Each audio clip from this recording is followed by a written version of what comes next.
Hello everyone, welcome you all on Indo पाठशाला। आज हम लोग इस वीडियो में डिस्कस करेंगे नोबेल प्राइज़ से रिलेटेड इंपॉर्टेंट जितने भी टाइप के क्वेश्चंस बन सकते हैं। कम्प्लीटली हम लोग इस टॉपिक को कवर करेंगे। सबसे पहले जानेंगे कि नोबेल प्राइज़ को किसकी याद में दिया जाता है। तो देखिए, अल्फ्रेड नोबेल की याद में दिया जाता है, जो कि डायनामाइट के इन्वेंटर थे। ठीक है, अब देखिए बात कर लेते हैं इसको टोटल कितनी फील्ड्स में दिया जाता है। तो ये टोटल 6 ऐसे फील्ड्स हैं जिनमें नोबेल प्राइज़ को दिया जाता है। तो उन फील्ड्स के नाम हम लोग देख लेते हैं। तो देखिए, फिज़िक्स यानी कि भौतिकी, फिर है मेडिसिन का फील्ड या फिर फिजियोलॉजी जिसे कहते हैं, फिर है देखिए लिटरेचर, पीस यानी कि शांति के क्षेत्र में, केमिस्ट्री यानी कि रसायन के क्षेत्र में, और इकोनॉमिक्स यानी कि अर्थशास्त्र। तो इन सारी टोटल 6 फील्ड्स में नोबेल प्राइज़ को प्रोवाइड किया जाता है। ठीक है, नेक्स्ट हम बात कर लेते हैं कुछ इम्पॉर्टेंट इन्फॉर्मेशन। देखिए, जो नोबेल प्राइज़ है ना, इसको 1901 में स्टार्ट किया गया था देना, बट उस टाइम पे ओनली 5 फील्ड्स में ही दिया जाता था। लास्ट हमारा इकोनॉमिक्स वाला था, 6th वाला, तो इसको 1968 में इनिशिएट किया गया और फर्स्ट टाइम दिया गया था 1969 में। ओके, तो अब इन पांचों की बात कर लेते हैं। तो देखिए, फिजिक्स, केमिस्ट्री, फिजियोलॉजी, लिटरेचर और पीस, ये टोटल 5 हो गए। अब देखिए, इसमें भी एक और चीज़ है कि देखिए, जो फिज़िक्स है, केमिस्ट्री है, फिजियोलॉजी और लिटरेचर है, इसको स्वीडन की जो कैपिटल है स्टॉकहोम में दिया जाता है। बट जो नोबेल का पीस यानी कि शांति का जो पुरस्कार है ना, उसको नॉर्वे की कैपिटल ओस्लो में दिया जाता है। ठीक है, और ये कौन देता है? तो ये royal academy of music in Stockholm, वो लोग इसको प्रोवाइड करते हैं कि अगर पीस वाला प्राइज़ दिया जाए नॉर्वे की जो कैपिटल है ओस्लो में, अदरवाइज जितने भी नोबेल प्राइज़ के विनर्स हैं उनको स्वीडन के स्टॉकहोम में दिया जाता है। ठीक है, और जो इकोनॉमिक्स वाला था उसको 1969 में फर्स्ट टाइम दिया गया था। नेक्स्ट देखिए, जो डिक्लेरेशन होता है ना, उद्घोषणा होती है अक्टूबर मंथ में कि इतने लोगों को नोबेल प्राइज़ दिया जाएगा, और जो दिया जाता है तो ये 10 दिसंबर को दिया जाता है। इस दिन मानवाधिकार दिवस या ह्यूमन राइट्स डे भी सेलिब्रेट करते हैं, बट इससे इसका लेना देना नहीं है, क्योंकि ये 10 दिसंबर को अल्फ्रेड नोबेल की जो डेथ एनिवर्सरी है ना, इस वजह से इस डेट को चूज़ किया गया था। और अक्टूबर में जो डिक्लेरेशन होता है उसको इस वजह से चूज़ किया गया था क्योंकि जो बॉर्न हुए थे, मतलब जो जन्म हुआ था, बर्थ, तो ये अक्टूबर मंथ में हुआ था अल्फ्रेड नोबेल का, इस वजह से अक्टूबर मंथ को चूज़ किया गया था। ओके, नेक्स्ट देखिए, अल्फ्रेड नोबेल का थोड़ा सा देख लेते हैं इनके बारे में। 1833 में इनका जन्म हुआ था 21 अक्टूबर को, और ये डेथ हुई थी कहाँ पे? तो 1896 में 10 दिसंबर को इटली में, और बर्थ कहाँ हुआ था? स्वीडन में। तो ये स्वीडन की केमिस्ट, इंजीनियर, इंडस्ट्रियलिस्ट थे, और इन्होंने इन्वेंशन किया था डायनामाइट का। ओके, और एक ऐसा न्यूज़ भी था कि इन्होंने इस वजह से देना स्टार्ट किया क्योंकि न्यूज़पेपर में छपा हुआ था कि मौत का सौदागर मारा गया, जो कि इनके ही बारे में था। और ये उस टाइम पे सोच रहे थे कि क्या मेरे मरने के बाद मुझे लोग ऐसे याद रखेंगे कि मैं मौत का सौदागर था क्योंकि मैंने डायनामाइट बनाया था। तो इस वजह से इन्होंने सोचा क्यों ना मैं अपनी जो सारी अमाउंट मनी है उसको मैं स्वीडिश बैंक में डिपॉजिट करवा दूं, और उससे जो इंटरेस्ट मिलता हो ईयरली, जो अमाउंट मनी मिलती है ब्याज, उससे जो भी अच्छी अच्छी फील्ड यानी कि फ़िज़िक्स, केमिस्ट्री, लिटरेचर, इन सब फील्ड्स में जो भी अच्छे महान काम करते हैं, सिग्निफिकेंट वर्क पे, उनको रिकॉग्नाइज़ करके नोबेल पीस प्राइज़ दिया जाए या नोबेल प्राइज़ दिया जाए, और अमाउंट मनी दी जाए लगभग 8 करोड़ रुपए, आई थिंक इंडियन करेंसी की बात करें तो ये दी जाती है इसमें। ठीक है, तो ये चीज़ आपको ध्यान में रखनी है।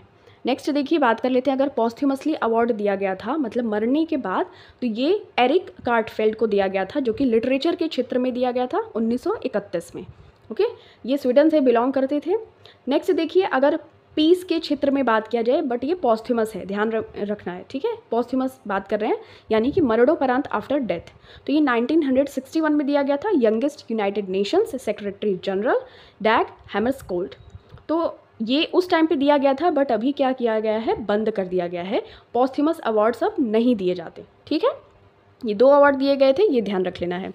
अब देखिए, international committee of the red cross society, इसको, ये इंपॉर्टेंट क्वेश्चन है देखिए, क्योंकि जो 3 टाइम्स नोबेल प्राइज़ अब तक मिला है, तो ये रेड क्रॉस सोसाइटी को मिला है। और ये कब कब मिला है? 1917, 1944, 1963। देखिए, जो रेड क्रॉस सोसाइटी है, इसका इस्टेब्लिशमेंट हुआ था 1863 में। कहाँ पे हुआ था? जेनेवा यानी कि स्विट्ज़रलैंड में हुआ था। और जो रेड क्रॉस डे हम लोग सेलिब्रेट करते हैं, तो 8 मई को हम लोग रेड क्रॉस डे सेलिब्रेट करते हैं, और ये इस्टेब्लिशमेंट इसकी की गई थी बाय हेनरी डुनांट। ठीक है, इतनी चीज़ें आपको ध्यान में रखनी है कि 3 टाइम्स नोबेल प्राइज़ विनर तो रेड क्रॉस सोसाइटी है, ईयर आपको ध्यान में रखना है। नेक्स्ट देखिए मलाला यूसुफजई और कैलाश सत्यार्थी जी हैं। तो देखिए 2014 में मलाला यूसुफजई को along with Indian children's rights activist जो कि कैलाश सत्यार्थी जी हैं, नोबेल पीस प्राइज़ मिला है। और ये कहाँ दिया जाता है? नॉर्वे की कैपिटल ओस्लो में पीस प्राइज़ वहीं दिया जाता है।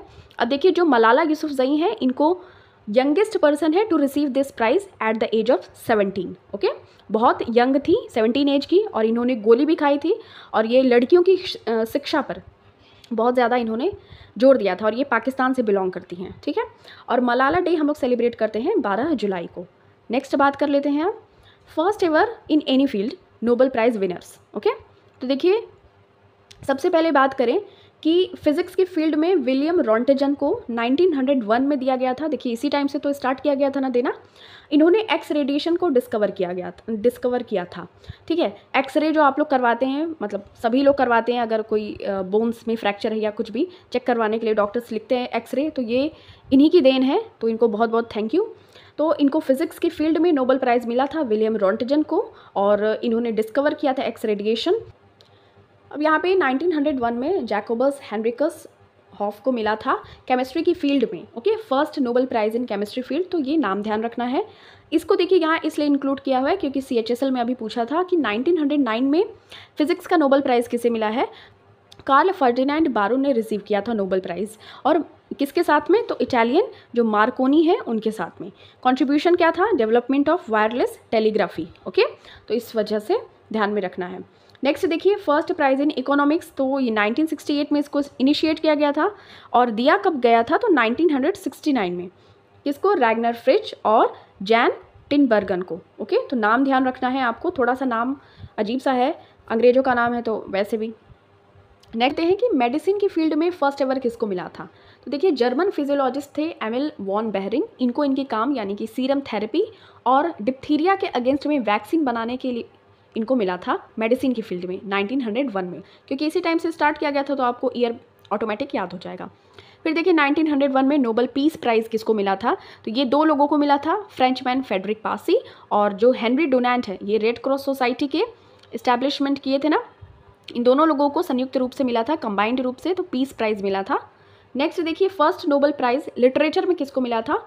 तो फिलोसोफर एंड पोइट हैं फ्रेंच के सुली पुधोम, तो इनको मिला था। ठीक है, नेक्स्ट देखिए अब इंडियन ओरिजिन की बात कर लेते हैं। इंडिया से कितने लोगों को मिला है? तो देखिए ये रविंद्रनाथ टैगोर को फर्स्ट पर्सन फ्रॉम इंडिया थे, इनको मिला है, और फर्स्ट पर्सन फ्रॉम एशिया भी। ठीक है, एशिया कॉन्टिनेंट से भी फर्स्ट पर्सन थे रविंद्रनाथ टैगोर जी, इनको मिला था 1913 में, 1913 में, जो इनकी एक वर्क थी गीतांजलि, लिटरेचर की फील्ड में इनको मिला था। और इनका बर्थ कहाँ हुआ था? कोलकाता में। टैगोर लगा है तो ऑब्वियसली इंडिया के कोलकाता, यहाँ पे इनका बर्थ हुआ था। गीतांजलि के लिए इनको मिला था नोबेल का प्राइज़ लिटरेचर में, और ये फर्स्ट एवर पर्सन थे फ्रॉम इंडिया। नेक्स्ट देखिए सर CV रमन है। ओके, तो इनको फिज़िक्स की फील्ड में मिला था, और देखिए इसी वजह से 28 फरवरी को हम लोग नेशनल साइंस डे भी सेलिब्रेट करते हैं। देखिए जो प्रकाश का प्रकीर्णन, स्कैटरिंग ऑफ लाइट को हम लोगों ने बाद में रीनेम किया कि अब हम इनको इनके नाम पे बोलेंगे रमन इफेक्ट। ठीक है, तो इनको जो फिज़िक्स में discovery of the effect name after him, तो इस वजह से मिला था नोबेल का फिज़िक्स प्राइज़ 1930 में। ओके, और फर्स्ट टाइम इनको जो 1954 में 3 लोगों को दिया गया था भारत रत्न, तो उसमें ये भी इंक्लूडेड थे। ओके, सर्वपल्ली डॉक्टर राधाकृष्णन, राजगोपालाचारी जी और सर CV रमन, इन तीनों लोगों को फर्स्ट टाइम भारत रत्न भी दिया गया था, तो इस तरीके से भी आप ध्यान रख सकते हैं। और 1930 में इनको फिज़िक्स में नोबेल प्राइज़ दिया गया। नेक्स्ट देखिए हरगोविंद खुराना जी और मदर टेरेसा। हरगोविंद खुराना जी को क्या मिला था? तो जेनेटिक कोड और प्रोटीन सिंथेसिस में एक अच्छा काम करने के लिए मेडिसिन की फील्ड में मिला था 1968 में हरगोविंद खुराना को। नेक्स्ट देखिए नोबेल प्राइज़ जो पीस वाला था यानी कि शांति का पुरस्कार 1979 में मिला था मदर टेरेसा को, और इनका ओरिजिनल नाम आप ध्यान रख सकते हैं, और ये कहाँ से थी? अल्बानिया की थी। ओके, ये अनाथों जो पुअर ऑर्फन्स चाइल्ड या चिल्ड्रन होते हैं उनका बहुत ज़्यादा सर्विस उनको अच्छी प्रोवाइड करती थी, इस वजह से। और देखिए इसके 1 साल बाद 1980 में इनको क्या मिला था? भारत रत्न भी मिला था। ठीक है, ध्यान में रखना है। अब ये है अमर्त्य सेन और ये है वेंकट वेंकट रमन रामाकृष्णन। तो देखिए ये अमर्त्य सेन को कब मिला था? 1998 में नोबेल प्राइज़ मिला था इकोनॉमिक्स की फील्ड में। ओके, नेक्स्ट देखिए वेंकट रमन रामाकृष्णन है, इनको 2009 में नोबेल का प्राइज़ मिला था, नोबेल प्राइज़ केमिस्ट्री का मिला था। ओके, और इसके साथ में और भी लोग थे, देखिए जो अमेरिकन बायोफिजिस्ट और बायोकेमिस्ट थॉमस स्टिस्ट और इजराइल के प्रोटीन क्रिस्टलोग्राफर अडा योनाथ थे। ठीक है, तो ये तीनों लोगों को ही मिला था, ध्यान में रखना है 2009 में। नेक्स्ट बात कर लेते हैं, अब यहाँ पे देखिए इनको एक कंबाइंड फॉर्म में देख लेते हैं। देखिए रविन्द्रनाथ टैगोर को 1913 में मिला था लिटरेचर की फील्ड में, चंद्रशेखर वेंकट रमन यानी कि सर सीवी रमन को फिजिक्स की फील्ड में 1930 में मिला था। हरगोबिंद खुराना को 1968 मेडिसिन में मिला था, जो जेनेटिक कोडिंग और प्रोटीन सिंथेसिस के लिए। मदर टेरेसा को 1979 में मिला था, नोबेल का पीस प्राइज़ मिला था। फिर उसके बाद सुब्रमण्यम चंद्रशेखर, इनको 1983 में फिजिक्स में मिला था। ठीक है, सुब्रमण्यम चंद्रशेखर को मिला था फिजिक्स का प्राइज़। अमर्त्य सेन को 1998 में इकोनॉमिक्स में मिला था। वेंकट रमन रामाकृष्णन या वेंकी रामाकृष्णन कहीं कहीं लिखते हैं, तो इनको 2009 में केमिस्ट्री की फील्ड में मिला था। फिर देखिए जो कैलाश सत्यार्थी हैं, इनको मलाला यूसुफजई के साथ पीस का प्राइज़ मिला था 2014 में। अभिजीत बैनर्जी हैं, इनको 2019 में मिला था इकोनॉमिक्स की फील्ड में। देखिए एक और हैं ये, बट कहाँ इनका जन्म हुआ था? तो त्रिनिदाद में हुआ था। ठीक है, त्रिनिदाद वहाँ से ये बिलोंग करते हैं, बट ये भारतीय मूल के ही थे, इनके जो माता पिता हैं वो भारतीय थे, V.S. नायपॉल। ठीक है, इनको नोबेल प्राइज़ मिला था लिटरेचर में, कब मिला था? 2001 में। तो ये इतने टोटल इंडियन हैं जिनको कि मिला है। और नेक्स्ट देखिए बात कर लेते हैं अब कुछ इंपॉर्टेंट फैक्ट्स, जैसे कि नेल्सन मंडेला को कब मिला था? तो 1993 में मिला था नोबेल पीस प्राइज़, और ये साउथ अफ्रीका के गांधी भी कहे जाते हैं। अब देखिए मोस्ट अगर ओल्डेस्ट पर्सन की बात करें तो John B Goodenough, 97 years old में मिला था इनको Nobel prize in chemistry. Okay, next बात कर लेते हैं, देखिए यहाँ पे 2022 के जो भी विनर्स हैं उनको हम देख लेते हैं। देखिए नोबेल प्राइज़ फिजिक्स में 2022 में विनर थे Alain Aspect, John F Clauser, Anton Zeilinger. Alain Aspect, John F Clauser, Anton Zeilinger, इनको फिजिक्स की फील्ड में मिला था। केमिस्ट्री की फील्ड में नोबेल प्राइज़ 2022 में मिला था Caroline are Bertozzi, Morton Meldal और के बैरी शार्पलेस। ठीक है, तो ये ध्यान में रखना है। इसकी बहुत सारी ट्रिक्स भी याद करवाई जाती हैं, तो आप ऐसे भी ट्रिक्स से याद कर लेते हैं। नोबेल प्राइज़ फिजियोलॉजी ऑफ ये मेडिसिन वगैरह में मिला था सांते पाबो को। ठीक है, नोबेल प्राइज़ लिटरेचर में मिला था एनी एर्नॉक्स को लिटरेचर की फील्ड में मिला था।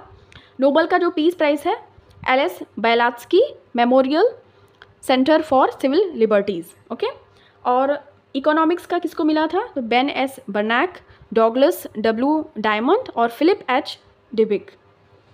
नेक्स्ट देखिए यहाँ पे कुछ क्वेश्चंस डिस्कस कर लेते हैं। The first person to be awarded Nobel prize in the field of literature in English language is, तो अंग्रेजी भाषा में साहित्य के क्षेत्र में नोबेल पुरस्कार से सम्मानित होने वाले पहले व्यक्ति कौन है?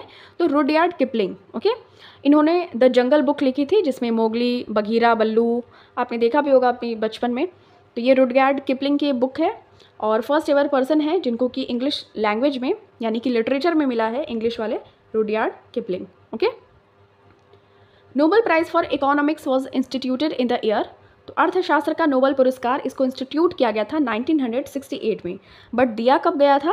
तो 1969 में रैगनर फ्रिच और जैन टिनबर्गन को। ओके, कहाँ पे? स्टॉकहोम में। नेक्स्ट देखिए, who is the only woman in the world to have received multiple Nobel prizes, तो एकमात्र ऐसी महिला कौन है जिनको कि मल्टीपल नोबेल प्राइजेस मिले हैं? तो मैरी क्यूरी हैं, मैडम क्यूरी। वो और उनके जो हस्बैंड पियरे थे। ठीक है, इन्होंने पोलोनियम और रेडियम इन सभी को डिस्कवर किया था, ये रेडियो एक्टिव एलिमेंट्स हैं। और हेनरी बैकरेल और ये मैडम क्यूरी को नोबेल प्राइज़ दिया गया था फिज़िक्स की फील्ड में 1903 में, और देखिए केमिस्ट्री की फील्ड में 1911 में दिया गया था। ठीक है, यहाँ की ओनली वन वुमन जो कि मैरी क्यूरी हैं, इनको ऑनर किया गया था दोबारा, देखिए 1903 में भी और 1911 में भी। 1903 में फ़िज़िक्स के लिए मिला था नोबेल प्राइज़, और नोबेल प्राइज़ मिला था केमिस्ट्री के लिए 1911 में। क्यों? क्योंकि इन्होंने पोलोनियम और रेडियम दोनों ही जो रेडियो एक्टिव एलिमेंट्स हैं इनको डिस्कवर किया था। अब देखिए ऐसे पर्सन जिनको कि 2 टाइम्स नोबेल प्राइज़ मिला है, देखिए जॉन बार्डिंग जो कि फिज़िक्स, फ्रेडरिक सेंगर केमिस्ट्री में 2 टाइम्स मिला है, मैरी क्यूरी देखिए एक बार फिजिक्स में मिला है, एक बार केमिस्ट्री में मिला है 1903 और 1911 में, और लिनस पॉलिंग जिनको कि केमिस्ट्री और पीस में मिला है। ओके, तो ये 4 ऐसे लोग हैं जिनको कि 2 टाइम्स मिला है नोबेल प्राइज़। नेक्स्ट देखिए, ये हमने ऑलरेडी डिस्कस कर लिया है, जो भी जितने भी इंडियन ऑरिजिन्स हैं जिनको किस फील्ड में मिला है, किस ईयर में मिला है, इसको आपको रिविजन के लिए दिया है। ओके, तो आप इसको रिवाइज कीजिएगा। Now this question is for you. Nobel prize for economics was instituted in the year. अर्थशास्त्र का नोबेल पुरस्कार किस वर्ष स्थापित किया गया था? तो आपको करेक्ट आंसर आपको कमेंट सेक्शन में बताना है। Thank you so much for watching this. मिलते हैं आपसे नेक्स्ट वीडियो में। टिल देन टेक केयर, अपना खूब सारा ख्याल रखिए।